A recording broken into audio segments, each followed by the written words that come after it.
Evening all, welcome back to Project Zomboid. You join us as we flee the high school of death, which was eerily quiet. And a thought kind of struck me, where are all the child zombies? Then again, shooting children zombies in the face can't actually be a very good thing to put in a game. So, we continue the looting. It's going relatively well, although, and again, it just shows you how incredibly accurate this game is. My whole my whole day-night light cycle is messed up.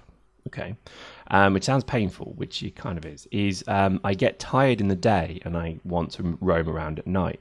But roaming around with zombies out there with only a really crappy flashlight is just next to stupid, so we're not going to do that. But I'm going to show you what it means, because look, I'm getting tired and it's like the middle of the day, and this is also dangerous, because what you end up actually getting is you're just basically operating in the wrong time, and you do find yourself really trying to set up a pattern. So for example, I used to always wake up at about 5 in the morning because it's just about broken dawn. Then I would go and loot, and I would loot till midday. Then I would go back to my base, and then I would just use and set up and build and cook and clean and do whatever I needed to do back at the base. Usually I just spend the rest of the day chopping wood, building defenses, etc. So you can see here I've had to sleep because I'm tired. I mean, it's stupid because look, I'm sleeping through the afternoon, and you know, in the middle of it, right, I might just add in the middle of a zombie horde, I might add. Thankfully they don't see me, so you can pretty much tell if they see you or not. But as I wake up here, I hear a window smash. That's scary as crap, because you don't know which window's been smashed, if it's even in this house. So that can be quite terrifying. And really, again, it's just pretty scary all around. So at night, this is nighttime, and as you can see, I've got a torch, but the torch is just useless. You see it's kind of flashing on and off. Oh my god, it's terrible. And that's not a million miles away from what reality would be. They haven't made it so the torch is, you know, over range, the torch is quite good, but close up, not great. And that just shows you that it's just a cone of light. And I like that, that's pretty cool. But can you imagine looting? And, well, okay, would you come outside, you notice the power is still on. And you also notice that there's no zombies generally around here, so I think this is relatively safe. So we'll carry on looting. But again, the amount of zombies I'm finding inside buildings is getting a bit scary. Now, one of the best things to do is actually to not use a gun, stupidly enough, I know, but it's actually to use an axe. So again, very much like Walking Dead, the moment you fired a single shot, within that hearing range, zombies run to it, or shamble slowly to it, groaning brains. And that's pretty much what they're trying, that they will do. Whereas you can use baseball bats, fire axes, you know, crowbars, swords, you know, you name it, you can use these kind of things, and that is pretty good. Now you notice that all of these things are still blue because the power is still on. These fridges are still working. So I'm really just going to eat anything fresh, because in a few days, stroke maybe a week, the power will go off, and then we have got a big problem. So, oh my god, run away. So you see what I mean? They're just sat there waiting for me.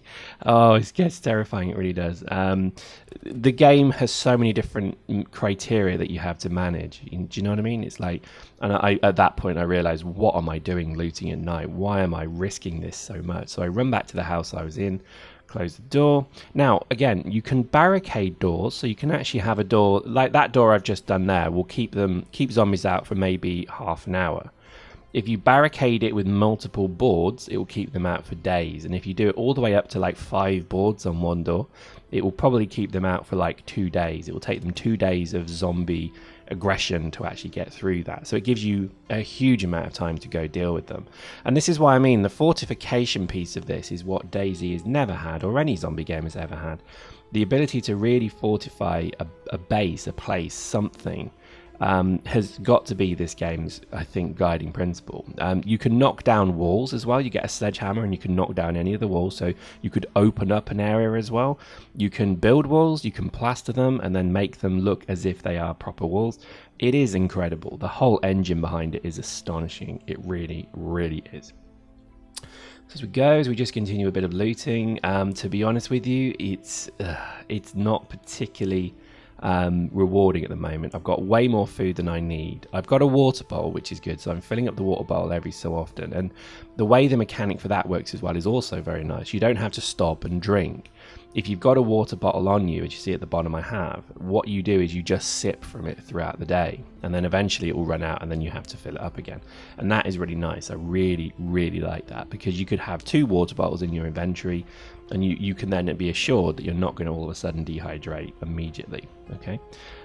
Food wise, not the same. You have to eat food at particular intervals. You have to stop and eat it, obviously. But as you can see, you do get positive effects from food as well. So, and I can't sleep. So obviously I've just slept, so I can't sleep.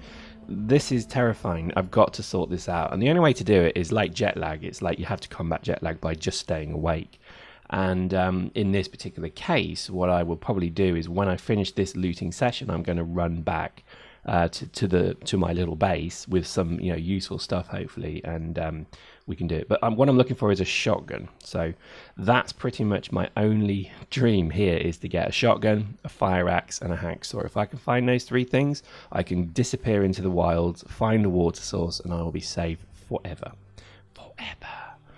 Having said that, I'll probably still get woken up in the middle of the night by a zombie and killed.